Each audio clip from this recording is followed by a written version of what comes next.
Well, welcome back to the podcast. I'm Kristin Phillips-Hill, and I am really excited for today's podcast. And I think if you are a golf lover, you're going to be really excited too.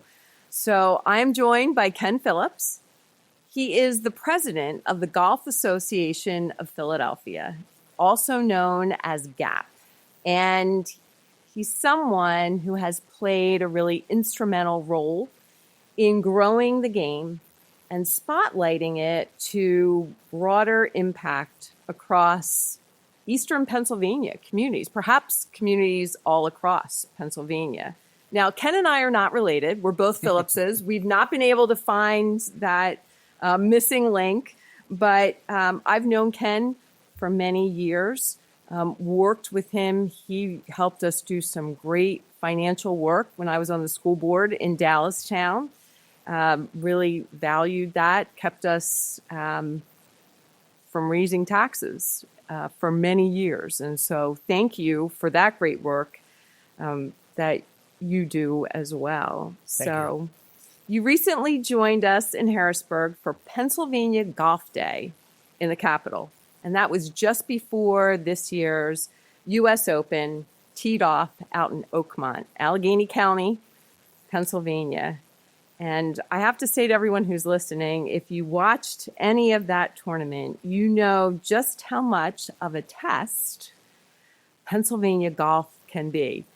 It was audacious, especially that last day. That last day, watching it, full disclosure, there was a time when I thought watching golf on television was about the same as watching paint dry on a wall. But that last day at Oakmont, you had the best players in the world under horrible conditions, muddy, rainy, wet.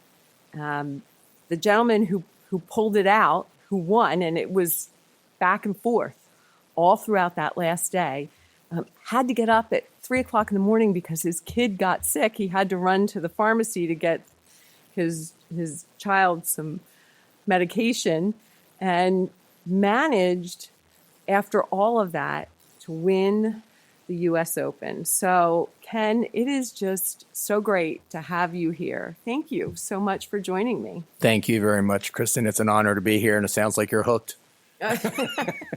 My husband will be very happy about that. Well, golf's been a big part of my life. Obviously, I have a real job, which is the financial industry.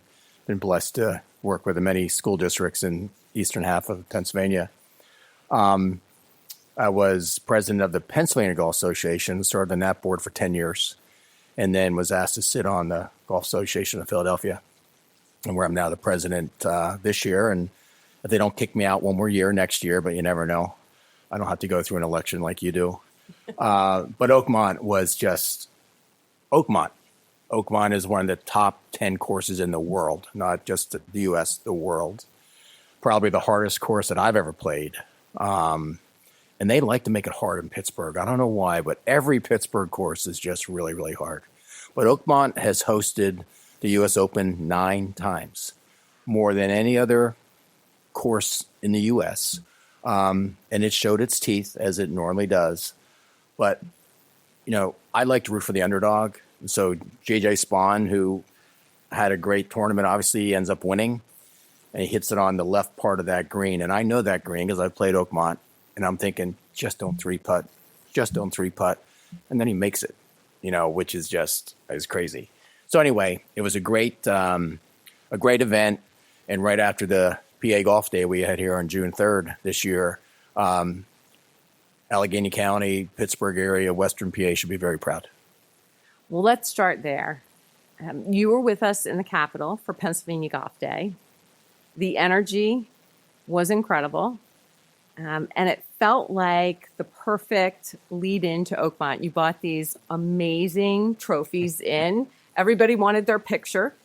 It was honestly, the Lombardi trophy was here, and I almost felt like there was more excitement about the 2 trophies that you all brought in.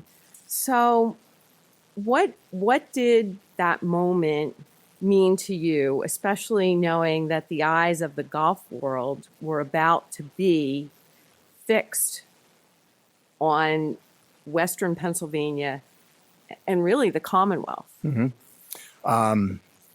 It was a great day. Step back a little bit. In 2020, COVID, GAP is the largest association in Pennsylvania. And our brethren, the Western Pennsylvania Golf Association, is sort of State College and West, and GAP is East. Plus, we also have all of Delaware, and we have Southern Jersey. So GAP is large. Back in 20, we formed a coalition called the Pennsylvania Golf Alliance. And we basically came to our friends in Harrisburg and said, listen, golf is perfect. COVID is, a tragedy that we're going through, but don't take golf away from anybody. It's outdoors. You can get out and play. It keeps people employed, the whole thing. And so with, people like you, okay, who we made that pitch to, golf reopened after, I think, a couple of weeks. So we were very, very fortunate, very, very in gratitude to, you and your friends for basically keeping golf open. Pennsylvania ranks 4th in the U.S. for the number of golf courses, which is a lot. It also has had more USGA events than any state in the union. Wow. Okay, I think it's going to last for about another 8 years, and then California is going to take over based on just the projection. But just think of that. We've had more USGA events, and we'll talk about some later in today's podcast of what's going to be going on, because I think you highlighted some. But yeah, I mean, it does a lot, from Alleghenies to the Poconos to wherever you go in PA. There are 650 plus golf courses. Okay, roughly 2/3 public, 1/3 private. So golf is a big industry. It is. And what I can tell you, representing Southern New York County, there's a golf course for everyone out there, regardless of your income level. There is something out there. It's a great sport. It's a lifelong sport. And COVID was crazy for so many industries. And we had so many challenges. And so many of those golf courses reached out to me as a legislator and said, what is going on? Why are we being shut down? I thought that's a great question, because doing things outside made sense. And then we got them open, and then there was the one person per golf cart rule, which just seemed absolutely insane, right? So you live together, you drive to the golf course together, but when you get there, the governor's office said the rule is only one person per cart. That just makes no sense. So then we had to fight for a little more common sense. I think ultimately what we learned were the people who were making the decisions had no idea how to golf or what the sport entailed, because I certainly wouldn't say that I really know how to golf. But getting back to Oakmont, it seemed to me, watching it on television, that the rough looked like you were along a coastal plain and those were beach grasses. They looked enormous. When those golfers went in there to get those balls out, it was crazy. And I guess because it's such a tough course, that's what makes Oakmont really iconic in the golf world. And I felt like you could really feel like the players, they were grinding it out there. It didn't look easy. Usually I watch and I go, oh my gosh, they just make everything look so easy. But I was especially impressed by the resilience of the players, the ground crews. It looked like a muddy mess at certain points. To be able to play with a course that has just been battered by thunderstorm after thunderstorm after thunderstorm, it was pretty amazing. And I think that's the kind of behind the scenes effort that says so much about Pennsylvania's golf community. But step back for a moment. One thing that I think a lot of people miss is that golf is more than just recreation. It's a lot of fun. It's good. It's a lifelong sport that you can pursue, but it's really a pretty serious industry here in Pennsylvania. So, from where you sit at GAP, how would you describe the economic footprint of the sport here in Pennsylvania? And what does it mean for jobs, for tourism, for small businesses? Give our listeners a little sense of that. Great question. I'll just say one more comment on Oakmont because, again, it is, I think, the hardest course in the world. They take pride in the fact that their greens are so fast, and they take pride in the fact that the rough, you can't hardly find a ball, and there's volunteers everywhere. We'll talk about volunteerism later. But, when the rough's 5 inches thick and they fertilize the rough, and all of a sudden you're trying to, it's basically the old Easter egg that, in the grass in your Easter egg basket where you sometimes found them way at the bottom. That's pretty much what it is. But anyway, you're spot on. Golf in PA and around the country, but we'll just focus on PA, obviously, is a huge industry. From employing retired people, young people, tourism, environmental, concerns with, golf course and water conservancy and so on. It is very important that the golf industry minds all of that, but also knows how to handle it going forward. So in Pennsylvania, golf industry, and that's everywhere from people who work on the golf course, people who teach the game of golf, people who maybe have hotels nearby golf courses, provide food, the whole gambit, right? It is a hospitality industry. Employs about 12,000 people, okay, throughout PA. And that's the maintenance crew, and that's the pro that you're going to go take a lesson from.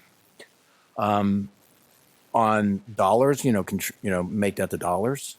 It contributes over $6 billion a year.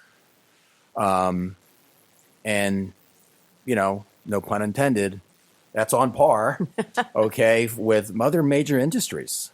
You go to a golf course and you have green fees, or you have someone who's in the service industry and they take your bag out of the car and you give them a couple of dollars. Someone takes care of the carts or do whatever. It really touches so many different things. And the amount of money that is contributed to this, to the state through taxes and through people coming in tours and, so on is significant. So, and when you have a USGA event, and I'll ask you a question. Okay. So ask away. I'll ask you two questions. Okay. So how much do you think came into the Western Pennsylvania economy because of having a major event like a U.S. Open, in this case, the men's U.S. Open? What do you think came into that economy? I can't even begin to fathom. You think about just looking at the stands and the thousands upon thousands of people who were there throughout a week-long event, the hotel rooms, the food. I forgot my favorite golf shirt. I need to go and run to TJ Maxx and buy a new one. I need to go use the urgent care. Like JJ, And I you have get to run to the medication. pharmacy. Yeah, there right? you go. So, how much Estimates are over $80 million. for So one $80 event? million for 1 week, okay? And it brought in 500 to 700 jobs, temporary jobs for that week. And I'll take you right back to Lancaster last year. Down in Lancaster, we had the U.S. Open, Women's U.S. Open. And so, again, 1 week long, brought in about $30 million to the Lancaster economy. And not only Lancaster economy, really, go 30, 40 miles around Lancaster. Sure. And so about $30 million is estimated. So it is a big, big industry. You can't deny the fact that the golfing industry, not only in PA, is significant to our economy, as it is throughout the rest of the country. Yeah, it's exciting. Looking ahead, 2026, it's going to be a huge year for Pennsylvania sports and tourism. We've got the FIFA World Cup. We've got the MLB All-Star Game. We have the NCAA basketball tournament. And for golfers, We'll see PGA championships at Aronimink Golf Club down in Newtown Square next year. So, Ken, how does golf fit into that bigger picture? So, what kind of opportunity does all of this present for the broader Pennsylvania economy? Okay.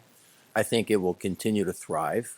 So in addition to the marquee events that you just mentioned, also next year, okay, in eastern part of Pennsylvania, we have the USGA Junior Amateur at Saucon Valley, which is in Lehigh County in Bethlehem. Saucon has a 54-hole facility, probably one of the best in the country.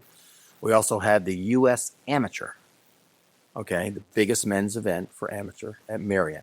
And Marion is iconic, just like Oakmont. It is a top 10 course in the world, not just Pennsylvania, not just the U.S. So we have a lot happening next year in our community, and all that's in the Gap region. So actually, we have a presence at every one of those, being the authority of golf in the region that we discussed. I do think you talked about the opportunities and what the future holds. I think that the future is very bright for golf, not only in Pennsylvania, but nationally. COVID was, again, something that was a terrible thing to happen, but it was the best thing that ever happened to golf. Why? Because people could play it. People who had never played the game before, what am I going to do? I can't go play basketball somewhere. I can't go, do whatever. Let's go play golf. And I know people who played for the very first time because I lent them clubs, okay, and they came back hooked, and they were athletes, and golf was one of those things where anyone can hit a ball sitting there. I mean, it's not a baseball coming at you 90 miles an hour, right? And so I had friends who played, and all of a sudden they're going, oh my gosh, I need to go get clubs. And that's what happened during COVID. Every golf course was packed tee times from sun up to sundown. You couldn't get a tee time. So that has continued since 2016.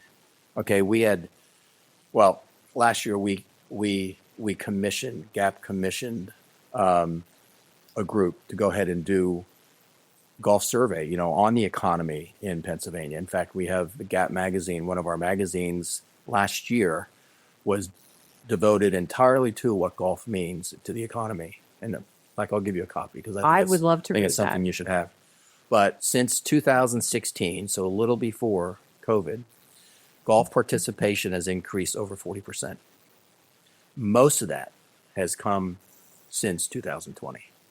Wow. And the thing that I like about it, and we're going to talk a little bit about this later, is of that increase, 25% of it is females. And there's probably about the same amount of youth. Okay. And again, we're going to comment on some youth later, but that's the future of the game. You talked about the opportunities and so on.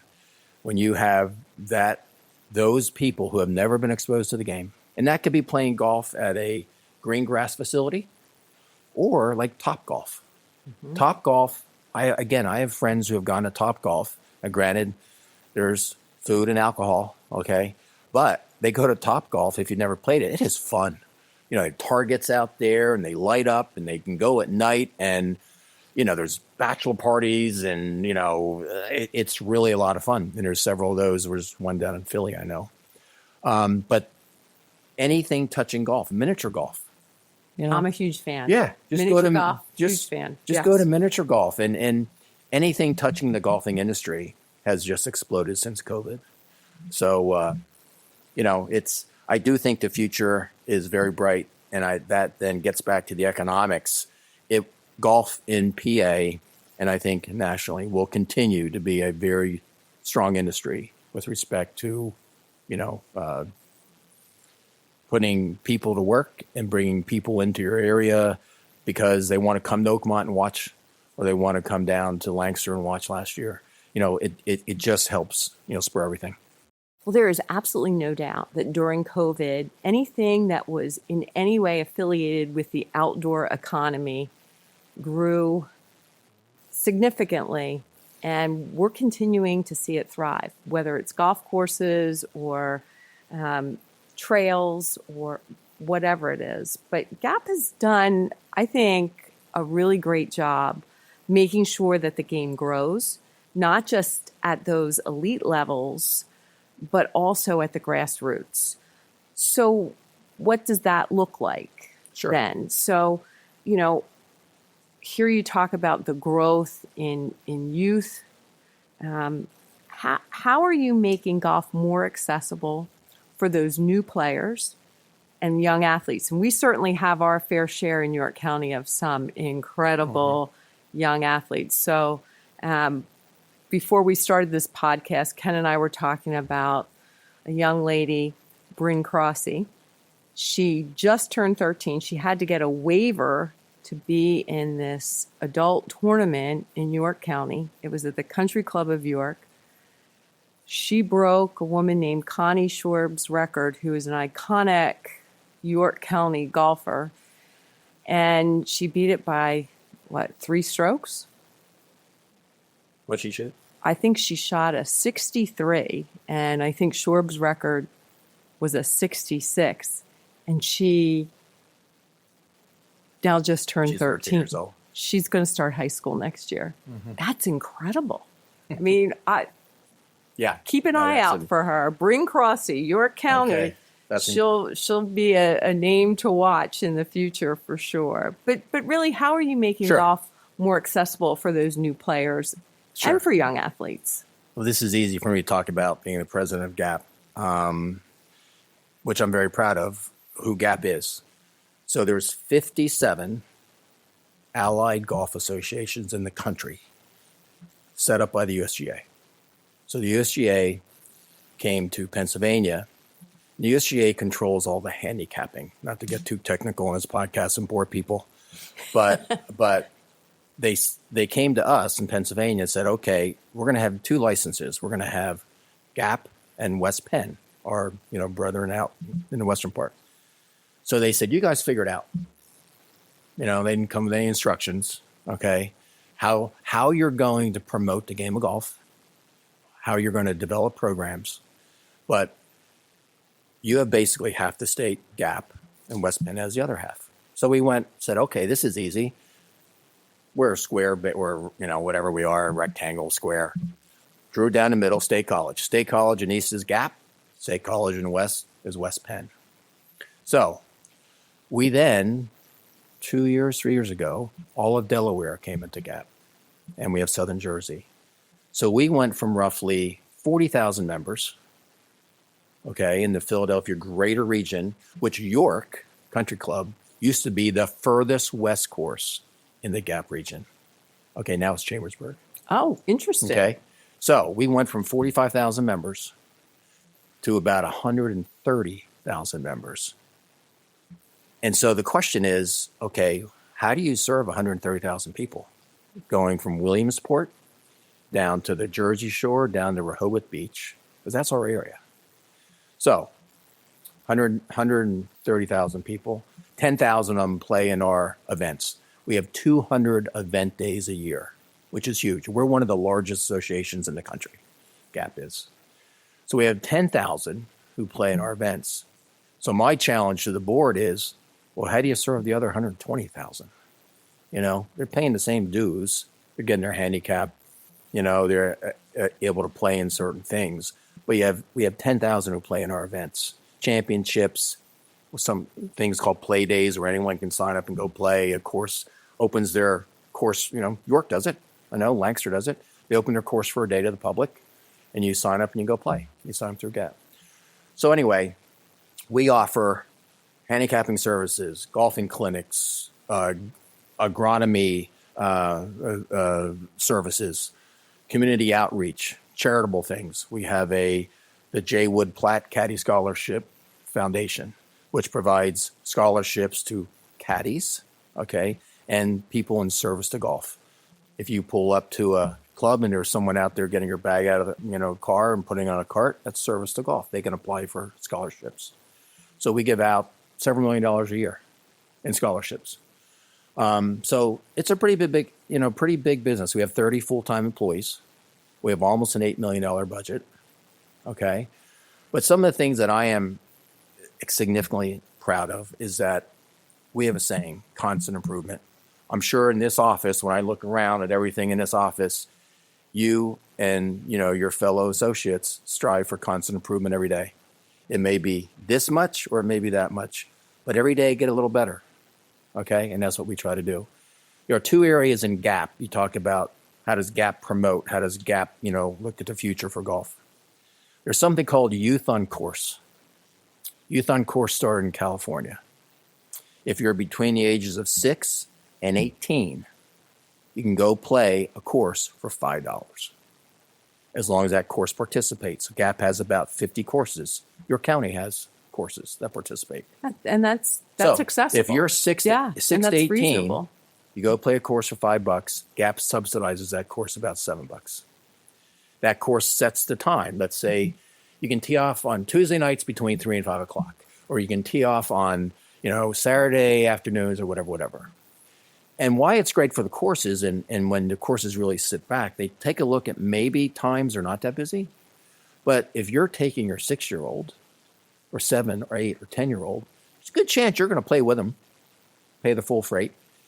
Maybe the child really likes golf and starts taking lessons from the pro, or you sit and have lunch afterwards. Talk about the economy, right? In terms of promoting things. So in 2018, we started Youth on Course. We had about 300 kids. All right. Spent a couple $1,000 subsidizing. We now have 13,000 children. 13,000 children between the ages of 6 and 18. And our budget, our line item in our budget's about $250,000 that we subsidize the courses. That to me is a home run. One, it's getting people outdoors. It's probably getting them quality time with their friends and their parents or legal guardians, whatever. And it is helping those courses that maybe say, hey, we have a downtime. Would it be great if all of a sudden we have 10 tee times we didn't have, and we start to generate some additional things. So Youth on Course is just a home run. The other thing is we started last year, the Adaptive Golf Open. Oh, that's fantastic. The USGA started 3 years ago now, maybe 4, the Adaptive Open. And they challenge the Allied Golf Associations, of which we're one of 57. We want you to look at doing this if you can. And I'm very proud of GAP because we always hit the ground running. We always want to be the best constant improvement that we can. So we started our Adaptive Open last year. We limited to 60 people, which is sort of what you have to do.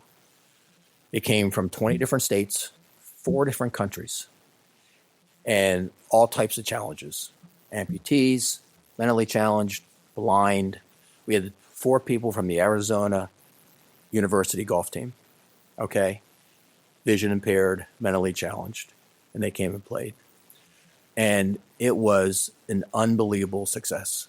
It was just, again, another home run. We have a young lady who heads it up for us. She was from University of Delaware. She's a good player in her day, and she just took it. We said, we're hiring you. She was an intern, a 12-month intern for us. This is your task. She spent an entire year traveling, looking at these type of tournaments, okay? So we're going to have the same thing coming up. Indian Valley Country Club is going to host it for us this year. And we have people coming from all over the place. And Fantastic. when you look at those people enjoying themselves, who really maybe have been away from golf because they can't. We had 15 clinics last year, all around our region, where we paid professionals who had to get trained how to work with amputees and how to work with mentally challenged. We had 15 clinics last year, and the smiles on people's faces who never thought they would golf again, and all of a sudden they are. And, so that's the type of stuff. Yeah, we run tournaments.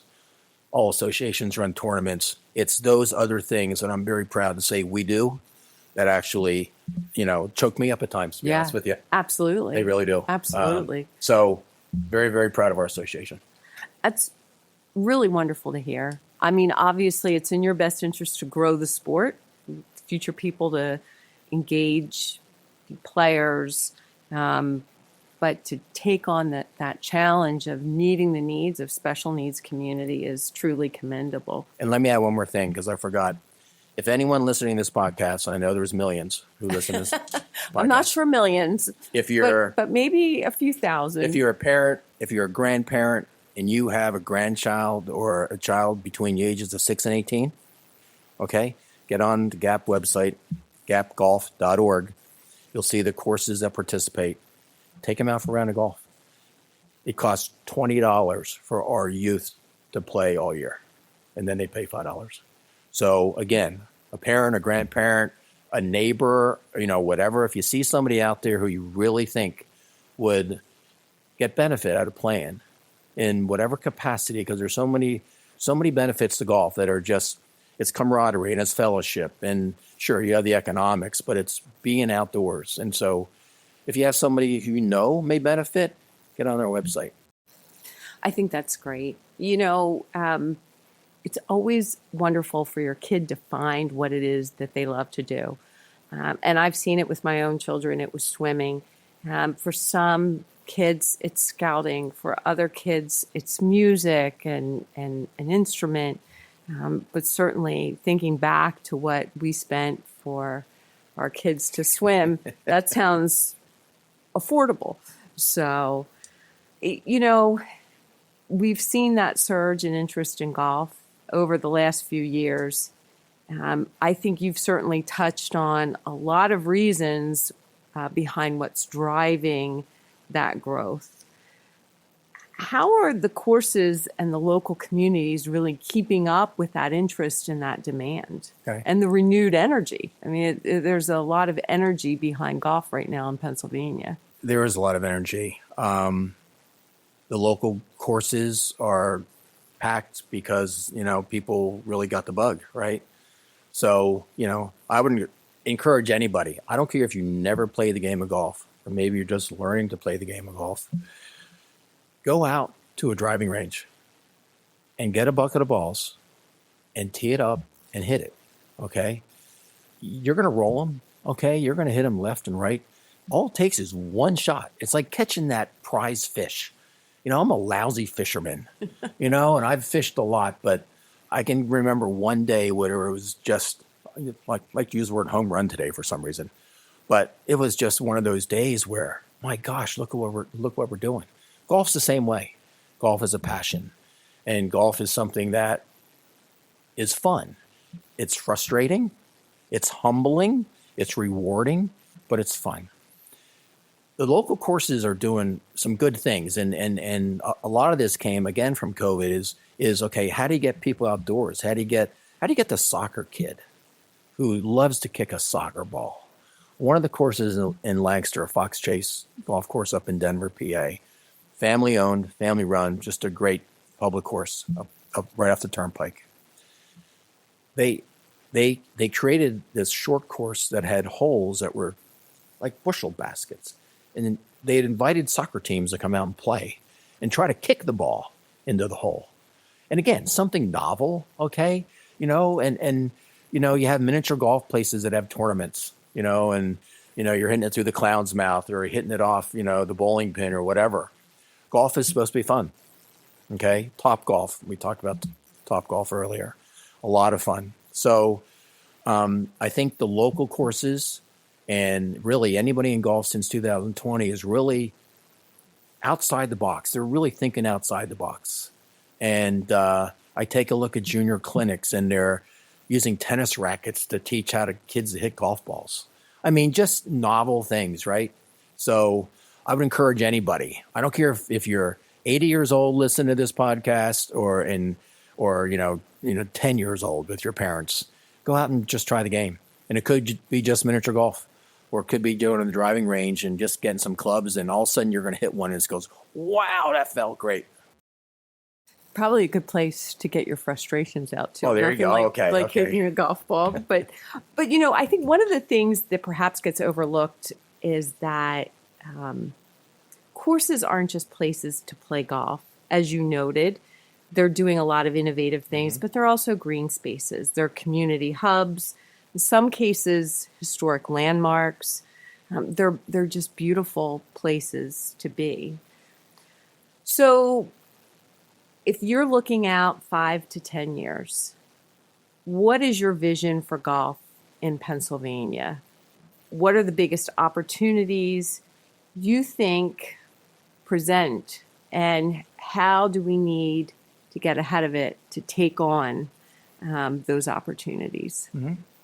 Golf sometimes got a bad rap because look at all the space dedicated to the golf, and they're using water and they're putting pesticides down. And, back in, the 80s and 90s, there was, that you had urban sprawl going, and, they didn't want to see a golf course. They wanted to use that land for a shopping mall or, do whatever. In my business, I can remember back in the 80s, we work with municipalities in terms of getting them money to build buildings, whether school districts or townships or boroughs. Two of the very first municipal-owned golf courses in the state were Manheim Township, bought the Overlook Golf Course down in Lancaster, and East Hempfield Township bought Four Seasons, or it was called Indian Springs at the time. Instead of letting them go to development, which is where they were going to go, the owners of those courses sold them to the municipalities, which I think was great with respect to the owners doing that. Now they got market dollar, but still. So now both those courses are paid for. Okay, they had 20-year amortizations, just like a mortgage. But now those municipalities own those golf courses. So recreational hub, they use it for, some of their events and so on. But golf courses do a lot with respect to environmental issues that, some people get concerned about, right? You have a lot of organic stuff going on in golf courses. They're not just putting chemicals down anymore. You have bird habitats, wildlife habitats. The USGA has an Audubon Award where if you, bring in certain birds, and things of that nature. So the green spaces are very, very important to the community as opposed to just having another strip mall, or some more houses. Do I think the future is bright for golf? Yeah. There are many sports that you can be a fan of. I love the Eagles, right? Go Birds. Okay. I love the Phillies. I guess I'm the Philadelphia guy here. But I can't go out and play Sunday football. Last time I tried to face a 90-mile-an-hour pitch, it didn't go very well. But I can play golf, okay? It doesn't matter how old you are. So there's, this is a sport that, just like pickleball, okay, which, came up. And pickleball is very, very popular tennis, in York County. Yeah, it's those type of sports that really, when you get to be maybe a certain age, you say, you know what, I can't go jog anymore because my knees hurt. I can't go sprint, and whatever. So I can go to the gym, but I can go play golf. And golf's one of those lifetime sports. So I do think the future is bright. We talked about the commission that we did with respect to the survey for the economy in PA. And since 16, you have almost a 50% increase in those playing golf. And again, that could be a green grass course, or it could be a miniature golf course.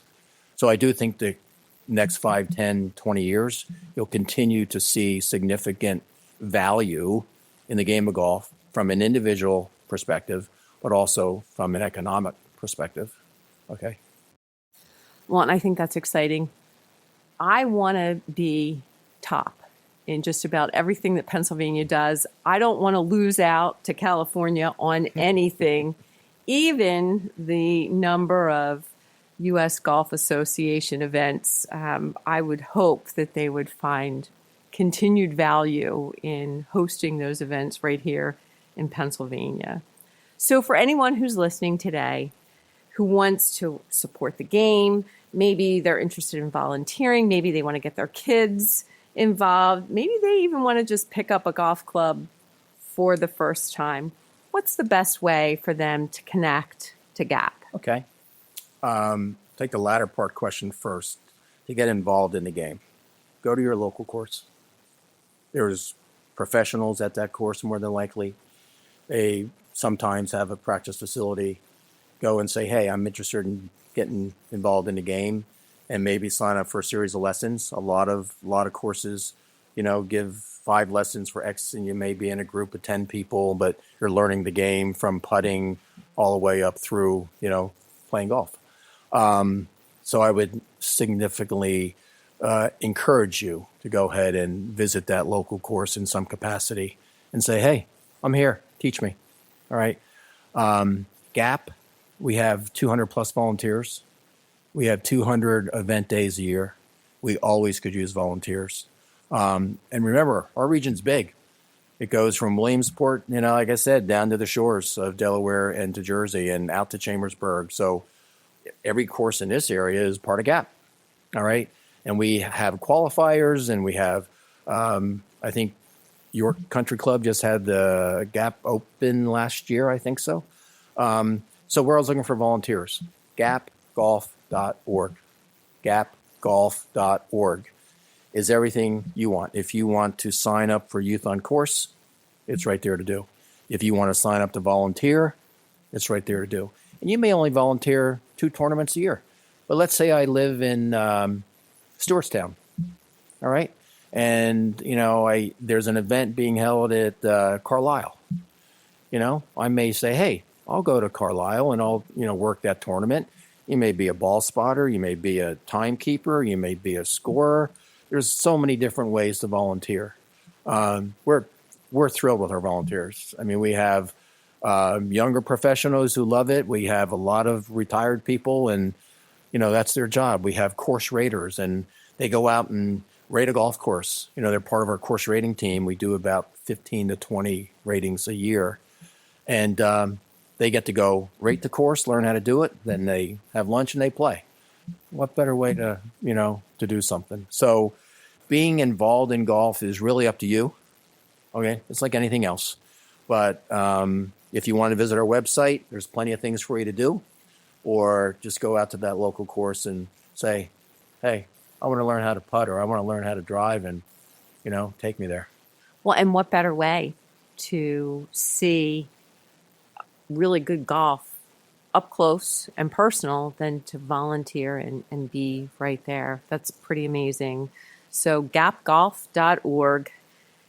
But one last question before we wrap it up. I can't let you go without asking you, what is your favorite course to play in Pennsylvania?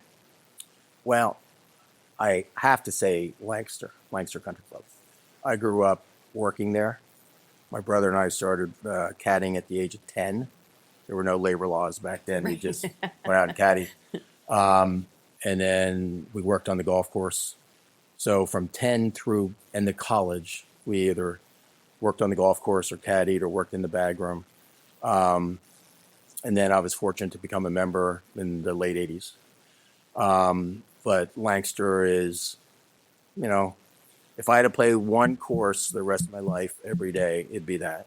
It's a William Flynn design, who's designed Shinnecock, which has the U.S. Open next year.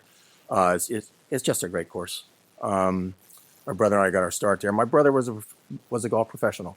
He went that route. I went the amateur route. He was at Lehigh Country Club for 39 years as head pro, and just retired a few years ago. Lehigh is a great course up in Lehigh County. And so he and I got our start there. Our dad introduced us to the game. He didn't really play a lot, but he introduced us to caddying and things. So probably impartial to Lancaster. Well, there is the War of the Roses, but I think this time we'll put that aside so that we can thank you for joining us, sharing that wonderful story. And there are a lot of good golf courses in York County, so don't be afraid to come over the river. I played in many of those War of the Roses, so I know. Well, this has been such a fun and really informative conversation. I think it's clear that golf is not just thriving in Pennsylvania, it's helping fuel something much bigger, and that's economic growth, community engagement, and long-term opportunity, especially yourself, from a 10-year-old kid who was caddying all the way up to chairing GAP. So again, I can't thank you enough for joining us today. Well, I feel the same way. It was a great day. I can't thank you enough. I can't thank your team enough. And if anybody listening wants to get involved, Kristin's address, I'm sure, an email, get something to her. She can get something to me. And I promise you, we will be back in touch with you. Well, thank you. You bet. Again, today's guest was Ken Phillips. And I want to thank everyone for tuning in to today's episode. If you have any questions, please do not hesitate to visit my website at senatorkristin.com. And this is Kristin Phillips-Hill signing off, and we'll look forward to talking again soon.